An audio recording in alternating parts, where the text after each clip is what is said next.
Grupos armados dentro de Estados Unidos amenazan con hacer una revolución, amenazan con levantarse en armas, amenazan con una guerra si Hillary Clinton gana.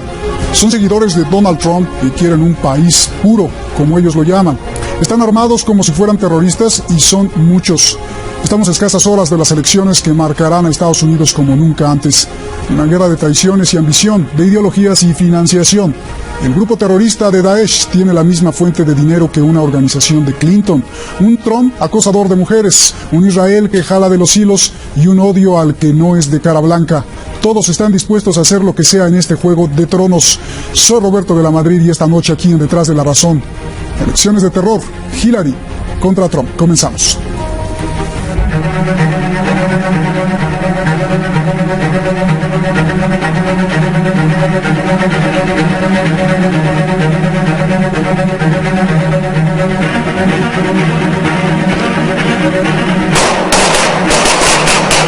Son un grupo de paramilitares que apoyan al candidato republicano, a Donald Trump, y son un ejemplo de las milicias armadas que operan en suelo estadounidense y que se preparan para un fraude electoral.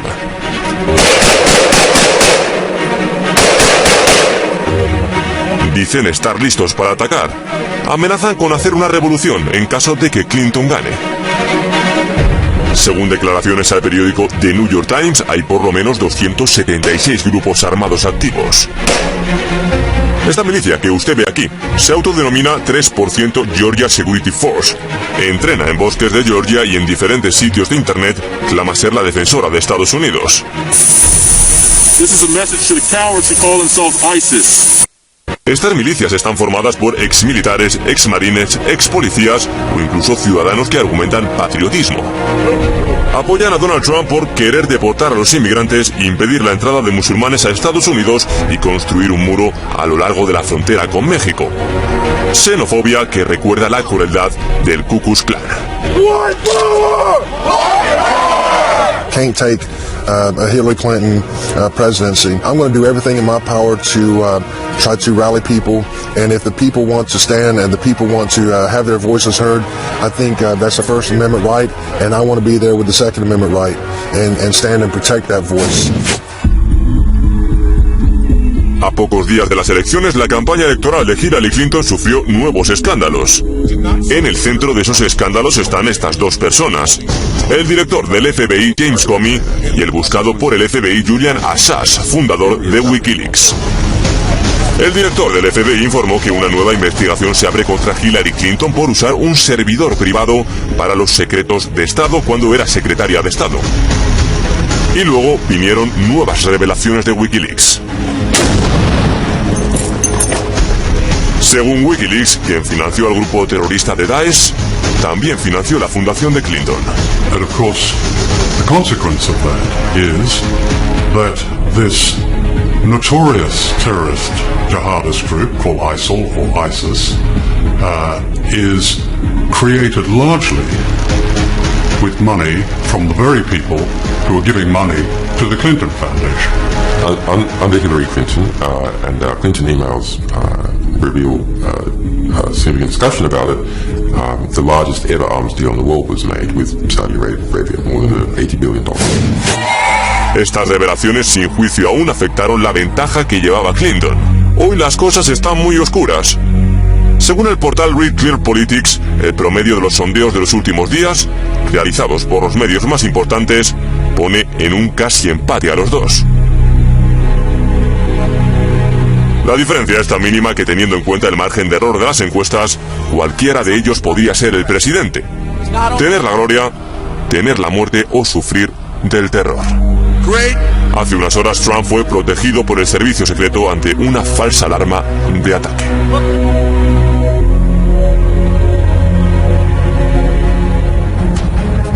Muchas gracias por la investigación de esta noche, San Casemí. Gracias por la investigación, Javier Sanz, por tu colaboración, tu voz. Simin Shakeri, allá en la coordinación internacional, y Keivan Mosaimin como jefe de redacción de este programa esta noche. Nuestros analistas en Ecuador, vamos directamente allá en Ecuador. El distinguido periodista y escritor Marco Robles López está con nosotros.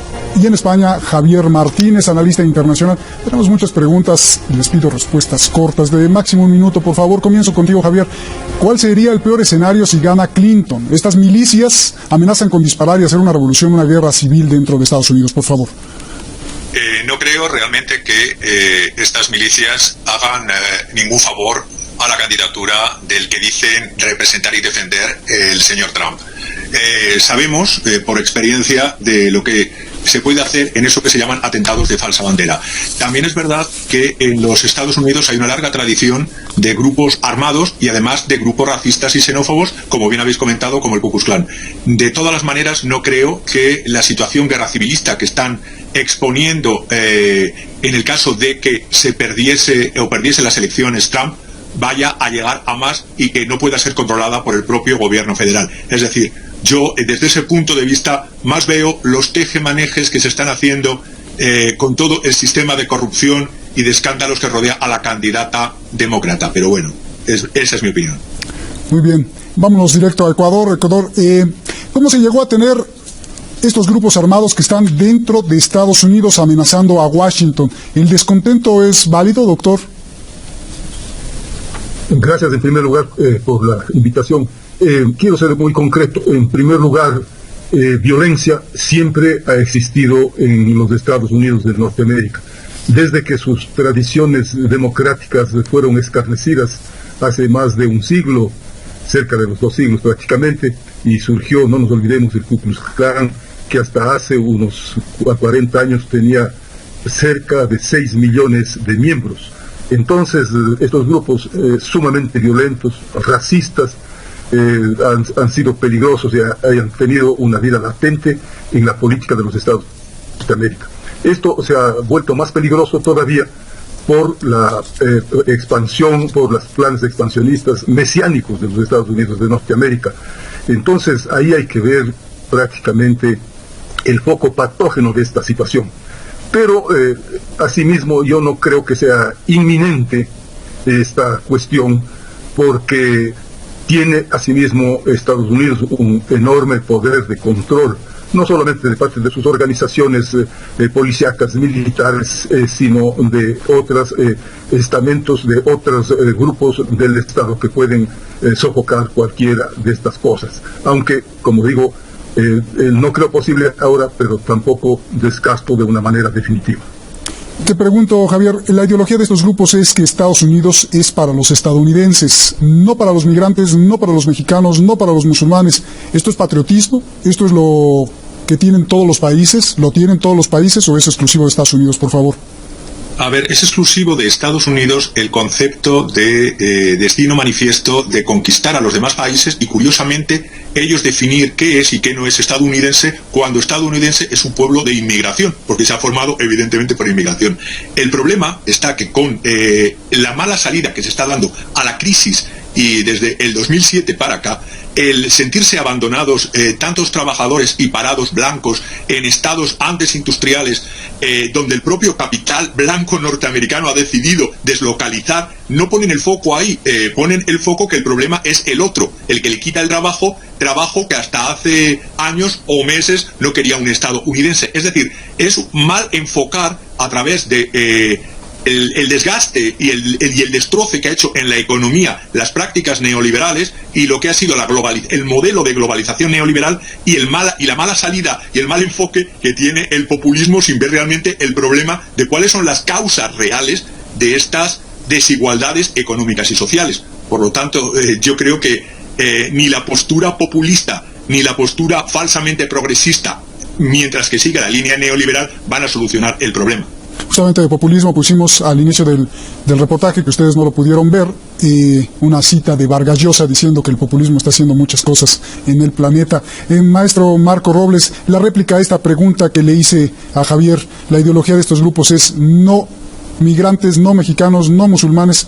¿Esto lo tienen todos los países o es exclusivo de Estados Unidos? ¿Esto es patriotismo, maestro?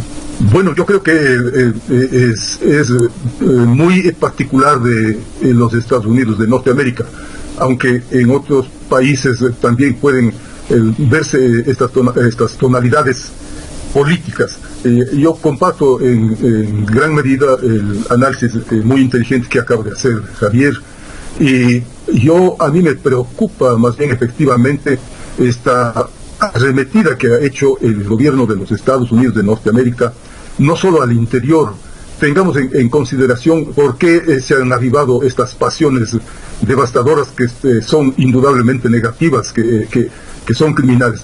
Justamente porque el Estado norteamericano no ha podido controlar los desmanes que se producen, y hemos visto cómo en estos tiempos, incluso en primer lugar internamente, se ha arremetido contra las minorías, contra los afro-norteamericanos.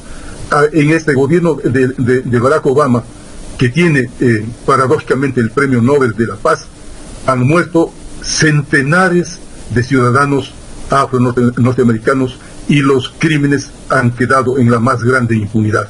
Y al mismo tiempo apreciemos o tengamos en consideración cómo se ha arremetido contra los pueblos de otras naciones, de otros países. Es el caso, por ejemplo, de Libia, que asimismo fue destruido como nación, como Estado, en la época nuevamente de Barack Obama, lamentablemente de la señora Hillary Clinton, el derrocamiento en Centroamérica, en Honduras, de Manuel Zelaya, igualmente en esta época. Entonces, la situación es esa. El Estado prácticamente no sirve para conservar los principios democráticos, ni siquiera esos principios democráticos, la democracia representativa, ni que hablar de la democracia participativa. Y eso también está, por lo que decía, analizaba muy inteligentemente Javier, por el sistema neoliberal, que es exclusivo. Déjame ir con Javier, así a un minuto por respuesta, porque le digo que hay muchas. Javier, esta amenaza, primero, ¿por qué el FBI o la CIA no detiene estos grupos paramilitares que están amenazando con una revolución? Y en cambio son entrevistados por las cadenas de televisión, son entrevistados por el New York Times, por la agencia Reuters, pero el FBI y la CIA no los detiene y entrenan ahí a la luz del público. Porque en el fondo, Roberto, sirven a los intereses de un establishment que está muy alejado de los intereses de la población. ¿Por qué digo que sirven a los intereses del establishment? Porque sirven con algo que desde los principios, los tratadistas desde principios del siglo XVI y XVII del derecho político veían la función del miedo en la sociedad, el miedo en las masas. Cuando crean esa situación de supuesto desorden, de hipotético desastre, de guerra civilista, de enfrentamientos, lo que hacen es reforzar los poderes del establishment y permiten que aparentemente cambien las cosas para que nada cambie. Es decir, no se tocan realmente los intereses. De hecho, en esta crisis hemos visto en Estados Unidos, centrándonos en Estados Unidos, también en Europa, cómo los más ricos han concentrado y han incrementado el mayor volumen de riqueza. Y como decía mi compañero de Ecuador, muy acertadamente, incluso con un presidente que se decía, tener un presidente negro va a servir a favor de, pues no, donde ha habido mayor persecución en número e impunidad de población de color ha sido con el presidente Obama. De la misma manera, si existe una presidenta Hillary Clinton, pues estoy con lo que ha dicho Susan Sarandon con respecto a que no representa a todas las mujeres americanas, representa solamente a una minoría muy rica de mujeres norteamericanas. Y por ende, ella no se decanta ni por Hillary ni por Trump. Maestro Robles, esta amenaza y estas imágenes de ver a grupos milicianos armados dentro de Estados Unidos no generará terror entre el pueblo estadounidense, y muchos, por evitar sangre en las calles, pues mejor prefieran votar por Donald Trump. Bueno, indudablemente que generan una gran preocupación, pero el problema es que el negocio maldito de las armas está en plena vigencia. Se han hecho intentos, pero yo diría intentos tímidos, intentos inconsecuentes por controlar el negocio de armas. Vean, tómese en consideración asimismo que Estados Unidos es el país que más armas tienen las personas particulares. Solamente les falta comprar sus aviones bombarderos, pero tienen todo, tienen metralletas, tienen metrallas, tienen misiles, y asimismo es el país que más cantidad de armas vende a otros estados. Por ejemplo, un ejemplo irrefutable, en México, que es un país que tiene muy buenas relaciones con el sistema político-económico de los Estados Unidos de Norteamérica, encuentra usted la mayor cantidad de armas que no están en manos del ejército, sino en manos de los narcoterroristas, de estos grupos mafiosos que hacen y con eso hacen un gran negocio los vendedores de armas en los Estados Unidos de Norteamérica. Así, ¿cómo se puede controlar? Imposible.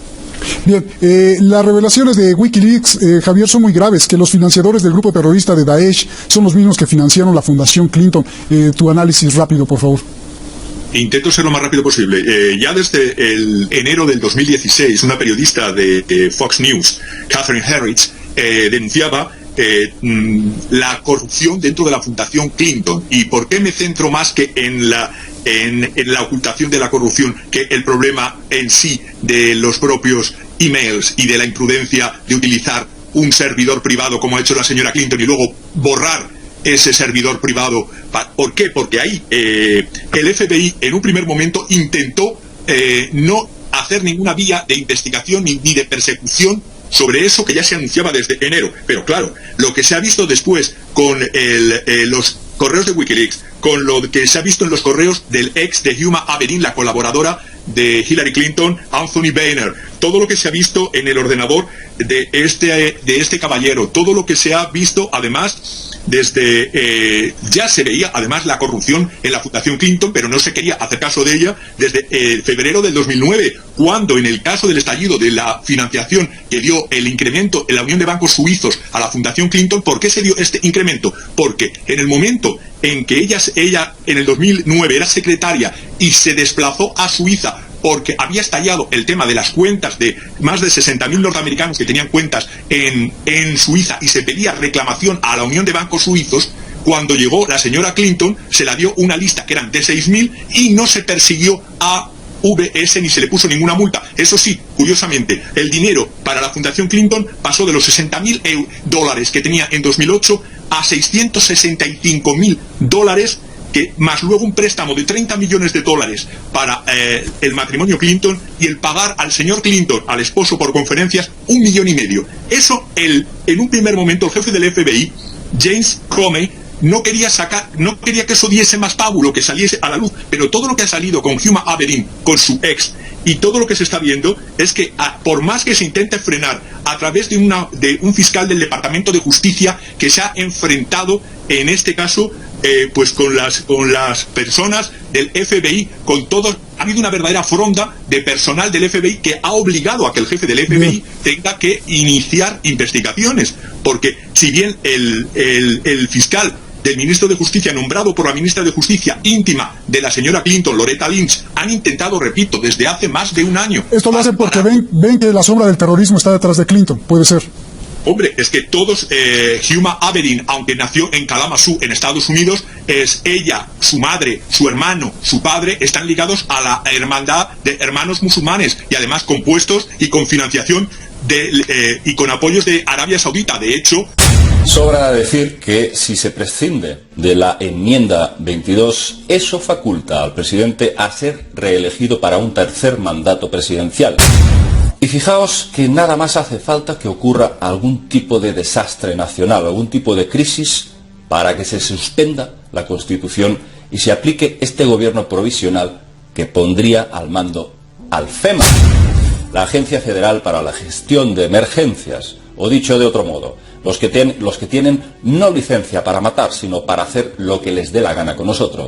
¿Sabéis que tienen ya a todo el personal en pleno funcionamiento? Guardias, vigilancia y, o más interesante, una especie de recipientes o sarcófagos en donde un ser humano cabe perfectamente dentro. Estos campos están vacíos, pero ¿quién invierte millones de dólares para construir esto sin un claro propósito? Esto da que pensar que estos campos se van a llenar inmediatamente de prisioneros cuando estalle el estado de emergencia, el estado de sitio, y solo harán falta dos cosas para que esto ocurra. Se van a necesitar dos firmas, la del presidente y la del fiscal general. ¿Qué te mostró Dios que pasará en el futuro? Me mostró que si los cristianos no comienzan a orar más de lo que lo han hecho, incluso las iglesias se vuelven casas de oración, la siguiente elección Elección presidencial. Elección no se llevará a cabo. Será suspendida porque la maldad va a levantarse y algunos desastres van a pasar y algunas cosas serán puestas en su lugar y el presidente no será removido, se quedará de nuevo. Muy rica de mujeres norteamericanas y por ende ella no se decanta ni por Hillary ni por Trump. Maestro Robles, esta amenaza y estas imágenes de ver a grupos milicianos armados dentro de Estados Unidos no generará terror entre el pueblo estadounidense y muchos por evitar sangre en las calles, pues mejor prefieran votar por Donald Trump. Bueno, indudablemente que generan una gran preocupación, pero el problema es que el negocio maldito de las armas está en plena vigencia. Se han hecho intentos, pero yo diría intentos tímidos, intentos inconsecuentes por controlar el negocio de armas. Vean, tómese en consideración asimismo que Estados Unidos es el país que más armas tienen las personas particulares. Solamente les falta comprar sus aviones bombarderos, pero tienen todo, tienen metralletas, tienen metrallas, tienen misiles, y asimismo es el país que más cantidad de armas vende a otros estados.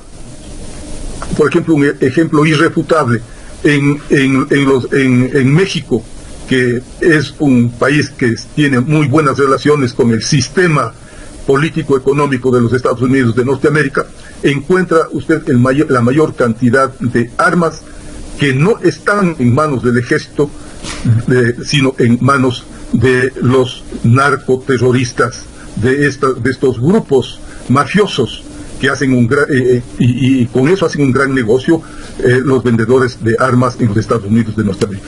Así, ¿cómo se puede controlar? Imposible. Bien, las revelaciones de Wikileaks, Javier, son muy graves, que los financiadores del grupo terrorista de Daesh son los mismos que financiaron la Fundación Clinton. Tu análisis rápido, por favor. Intento ser lo más rápido posible. Ya desde el enero del 2016, una periodista de Fox News, Catherine Herridge, denunciaba la corrupción dentro de la Fundación Clinton. ¿Y por qué me centro más que en la ocultación de la corrupción que el problema en sí de los propios emails y de la imprudencia de utilizar un servidor privado como ha hecho la señora Clinton y luego borrar ese servidor privado? ¿Por qué? Porque ahí el FBI en un primer momento intentó no hacer ninguna vía de investigación ni de persecución sobre eso que ya se anunciaba desde enero. Pero claro, lo que se ha visto después con los correos de Wikileaks, con lo que se ha visto en los correos del ex de Huma Abedin, la colaboradora de Hillary Clinton, Anthony Boehner, todo lo que se ha visto en el ordenador de este caballero, todo lo que se ha visto además desde ya se veía además la corrupción en la Fundación Clinton, pero no se quería hacer caso de ella desde febrero del 2009, cuando en el caso del estallido de la financiación que dio el incremento en la Unión de Bancos Suizos a la Fundación Clinton. ¿Por qué se dio este incremento? Porque en el momento en que ella en el 2009 era secretaria y se desplazó a Suiza porque había estallado el tema de las cuentas de más de 60.000 norteamericanos que tenían cuentas en Suiza y se pedía reclamación a la Unión de Bancos Suizos, cuando llegó la señora Clinton se la dio una lista que eran de 6.000 y no se persiguió a son indudablemente negativas, que son criminales, justamente porque el Estado norteamericano no ha podido controlar los desmanes que se producen y hemos visto cómo en estos tiempos incluso, en primer lugar internamente, se ha arremetido contra las minorías, contra los afro-norteamericanos. En este gobierno de Barack Obama, que tiene paradójicamente el Premio Nobel de la Paz, han muerto centenares de ciudadanos afro-norteamericanos y los crímenes han quedado en la más grande impunidad. Y al mismo tiempo apreciemos o tengamos en consideración cómo se ha arremetido contra los pueblos de otras naciones, de otros países. Es el caso, por ejemplo, de Libia, que asimismo fue destruido como nación, como Estado, en la época nuevamente de Barack Obama, lamentablemente de la señora Hillary Clinton, el derrocamiento en Centroamérica, en Honduras, de Manuel Zelaya, igualmente en esta época. Entonces, la situación es esa. El Estado prácticamente no sirve para conservar los principios democráticos, ni siquiera esos principios democráticos, la democracia representativa, ni que hablar de la democracia participativa. Y eso también está, por lo que decía, analizaba muy inteligentemente Javier, por el sistema neoliberal que es exclusivo. Déjame ir con Javier, así a un minuto por respuesta, porque le digo que hay muchas. Javier, esta amenaza, primero, ¿por qué el FBI o la CIA no detiene estos grupos paramilitares que están amenazando con una revolución y en cambio son entrevistados por las cadenas de televisión, son entrevistados por el New York Times, por la agencia Reuters, pero el FBI y la CIA no los detiene y entrenan ahí a la luz del público? Porque en el fondo, Roberto, sirven a los intereses de un establishment que está muy alejado de los intereses de la población.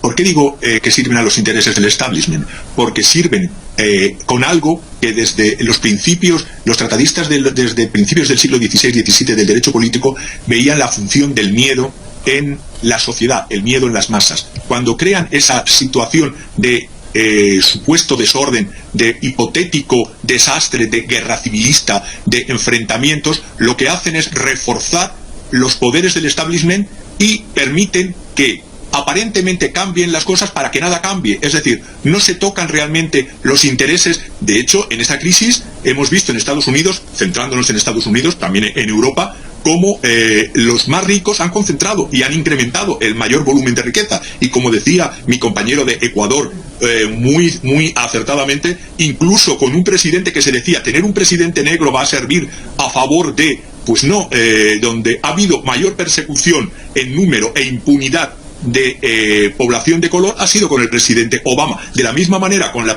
si existe una presidenta Hillary Clinton, pues estoy con lo que ha dicho Susan Sarandon con respecto a que no representa a todas las mujeres americanas, representa solamente a una minoría. Grupos armados dentro de Estados Unidos amenazan con hacer una revolución, amenazan con levantarse en armas, amenazan con una guerra si Hillary Clinton gana. Son seguidores de Donald Trump y quieren un país puro, como ellos lo llaman. Están armados como si fueran terroristas y son muchos. Estamos a escasas horas de las elecciones que marcarán a Estados Unidos como nunca antes. Una guerra de traiciones y ambición, de ideologías y financiación. El grupo terrorista de Daesh tiene la misma fuente de dinero que una organización de Clinton. Un Trump acosador de mujeres, un Israel que jala de los hilos y un odio al que no es de cara blanca. Todos están dispuestos a hacer lo que sea en este juego de tronos. Soy Roberto de la Madrid y esta noche aquí en Detrás de la Razón. Elecciones de terror, Hillary contra Trump. Comenzamos.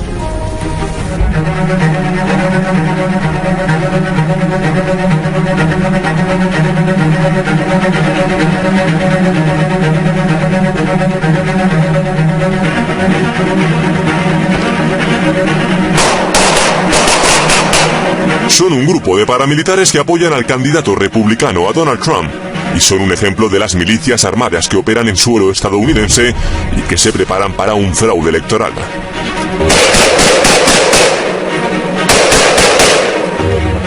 Dicen estar listos para atacar. Amenazan con hacer una revolución en caso de que Clinton gane. Según declaraciones al periódico The New York Times, hay por lo menos 276 grupos armados activos. Esta milicia que usted ve aquí se autodenomina 3% Georgia Security Force.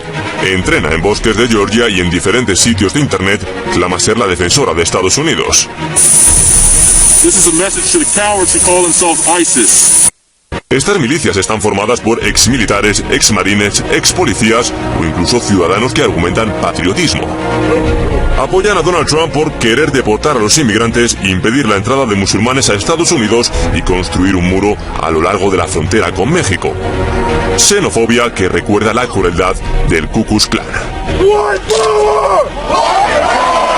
Can't take a Hillary Clinton presidency. I'm going to do everything in my power to try to rally people, and if the people want to stand and the people want to have their voices heard, I think that's the First Amendment right, and I want to be there with the Second Amendment right and stand and protect that voice.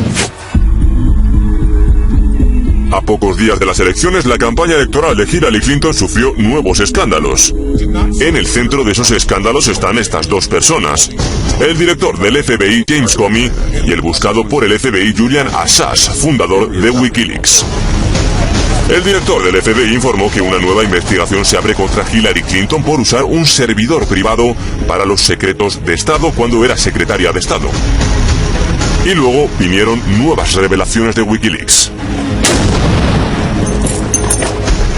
Según Wikileaks, quien financió al grupo terrorista de Daesh, también financió la fundación de Clinton. And of course, the consequence of that is that this notorious terrorist jihadist group called ISIL or ISIS is created largely with money from the very people who are giving money to the Clinton Foundation. Under Hillary Clinton, and Clinton emails reveal significant discussion about it, the largest ever arms deal in the world was made with Saudi Arabia, more than $80 billion. Estas revelaciones sin juicio aún afectaron la ventaja que llevaba Clinton. Hoy las cosas están muy oscuras. Según el portal Real Clear Politics, el promedio de los sondeos de los últimos días, realizados por los medios más importantes, pone en un casi empate a los dos. La diferencia es tan mínima que, teniendo en cuenta el margen de error de las encuestas, cualquiera de ellos podría ser el presidente, tener la gloria, tener la muerte o sufrir del terror. Hace unas horas Trump fue protegido por el servicio secreto ante una falsa alarma de ataque.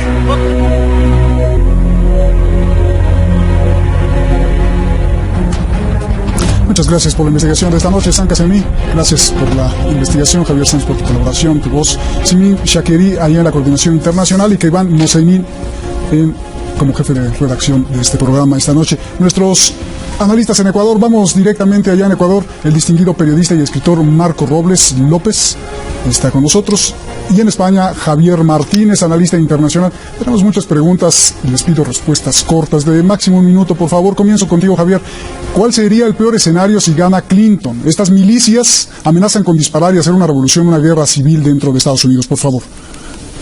No creo realmente que estas milicias hagan ningún favor a la candidatura del que dicen representar y defender el señor Trump. Sabemos por experiencia de lo que se puede hacer en eso que se llaman atentados de falsa bandera. También es verdad que en los Estados Unidos hay una larga tradición de grupos armados y además de grupos racistas y xenófobos, como bien habéis comentado, como el Ku Klux Klan. De todas las maneras, no creo que la situación guerra civilista que están exponiendo en el caso de que se perdiese las elecciones Trump vaya a llegar a más y que no pueda ser controlada por el propio gobierno federal. Es decir, yo desde ese punto de vista más veo los tejemanejes que se están haciendo con todo el sistema de corrupción y de escándalos que rodea a la candidata demócrata. Pero bueno, esa es mi opinión. Muy bien, vámonos directo a Ecuador. ¿Cómo se llegó a tener estos grupos armados que están dentro de Estados Unidos amenazando a Washington? ¿El descontento es válido, doctor? Gracias en primer lugar por la invitación.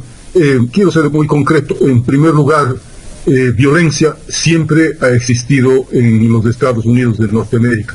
Desde que sus tradiciones democráticas fueron escarnecidas hace más de un siglo, cerca de los 2 siglos prácticamente, y surgió, no nos olvidemos, el Ku Klux Klan, que hasta hace unos 40 años tenía cerca de 6 millones de miembros. Entonces, estos grupos sumamente violentos, racistas, han sido peligrosos y han tenido una vida latente en la política de los Estados de América. Esto se ha vuelto más peligroso todavía por la expansión, por los planes expansionistas mesiánicos de los Estados Unidos de Norteamérica. Entonces, ahí hay que ver prácticamente el foco patógeno de esta situación. Pero, asimismo, yo no creo que sea inminente esta cuestión, porque tiene asimismo Estados Unidos un enorme poder de control, no solamente de parte de sus organizaciones policíacas, militares, sino de otros estamentos, de otros grupos del Estado que pueden sofocar cualquiera de estas cosas. Aunque, como digo, No creo posible ahora, pero tampoco descarto de una manera definitiva. Te pregunto, Javier, la ideología de estos grupos es que Estados Unidos es para los estadounidenses, no para los migrantes, no para los mexicanos, no para los musulmanes. ¿Esto es patriotismo? ¿Esto es lo que tienen todos los países? ¿Lo tienen todos los países o es exclusivo de Estados Unidos, por favor? A ver, es exclusivo de Estados Unidos el concepto de destino manifiesto de conquistar a los demás países y, curiosamente, ellos definir qué es y qué no es estadounidense cuando estadounidense es un pueblo de inmigración, porque se ha formado evidentemente por inmigración.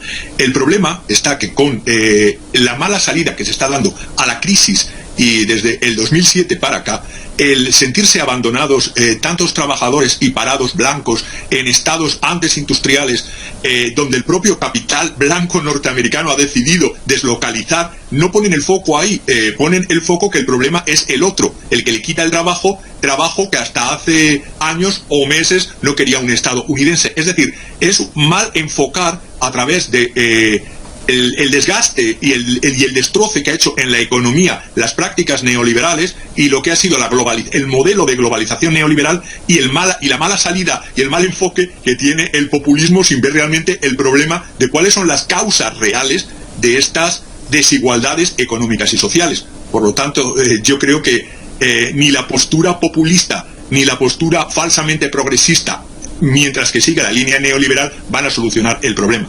Justamente de populismo pusimos al inicio del reportaje, que ustedes no lo pudieron ver, una cita de Vargas Llosa diciendo que el populismo está haciendo muchas cosas en el planeta. Maestro Marco Robles, la réplica a esta pregunta que le hice a Javier, la ideología de estos grupos es no migrantes, no mexicanos, no musulmanes. ¿Esto lo tienen todos los países o es exclusivo de Estados Unidos? ¿Esto es patriotismo, maestro? Bueno, yo creo que es muy particular de los Estados Unidos de Norteamérica, aunque en otros países también pueden verse estas tonalidades políticas. Yo comparto en gran medida el análisis muy inteligente que acaba de hacer Javier, y a mí me preocupa más bien efectivamente esta arremetida que ha hecho el gobierno de los Estados Unidos de Norteamérica, no solo al interior. Tengamos en consideración por qué se han avivado estas pasiones devastadoras que